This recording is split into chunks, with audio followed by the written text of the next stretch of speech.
Hi guys, I'm Jase. I'm Briar.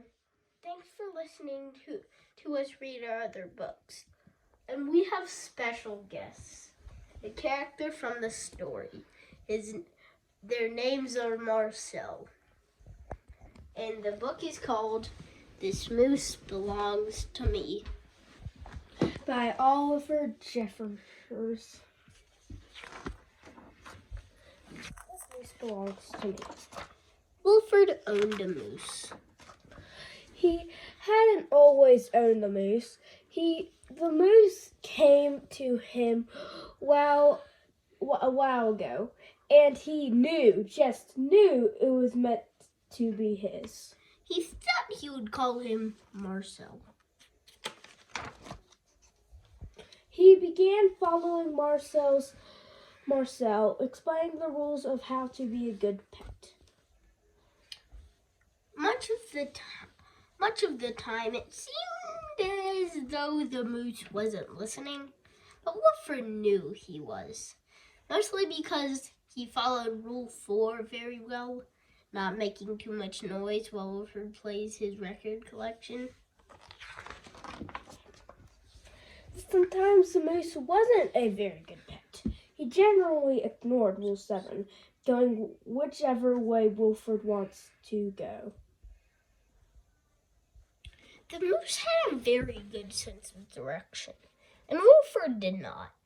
And because the moose was particularly poor on Rule 7, subsection B, maintaining a certain proximity to home, Wilford quickly learned to bring some string along on their outsidings so he could find this way back again.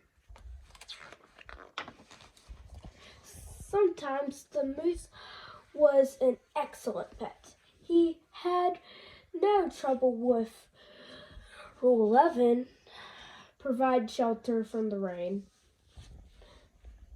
Or Rule 16, knocking down things that are out of Wilford's reach.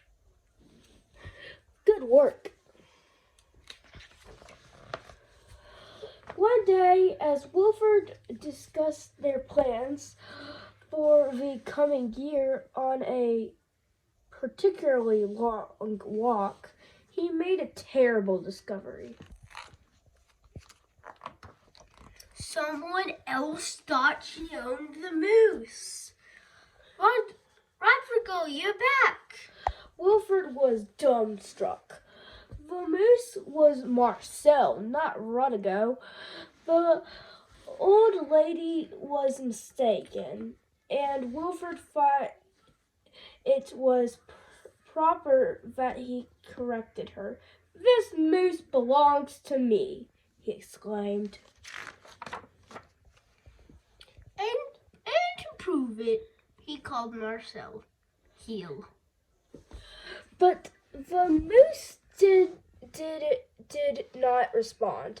He seemed more interested in the old lady.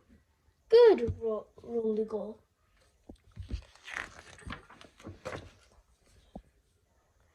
Fine.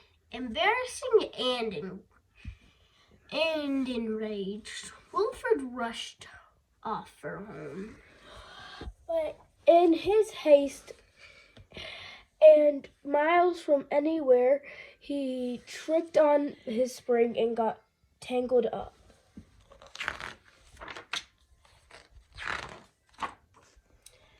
And there he lay.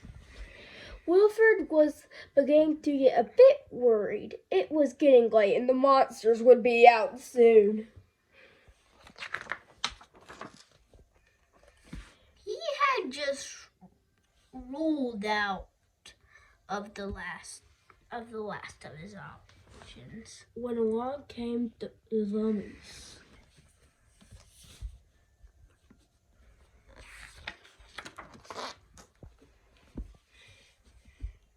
And performed Rule 37 brilliantly, rescuing your owner from perilous situations. all was forgiven, and perhaps Wilford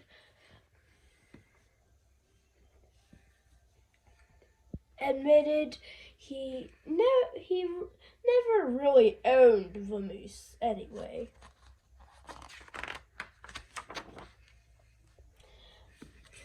With that in mind, he and the moose reached a compromise. The moose would agree to all of Wilford's rules.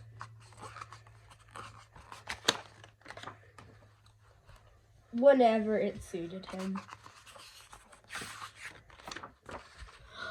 Dominic, you're back, and you brought me an apple. The end. Bye. Bye. Bye.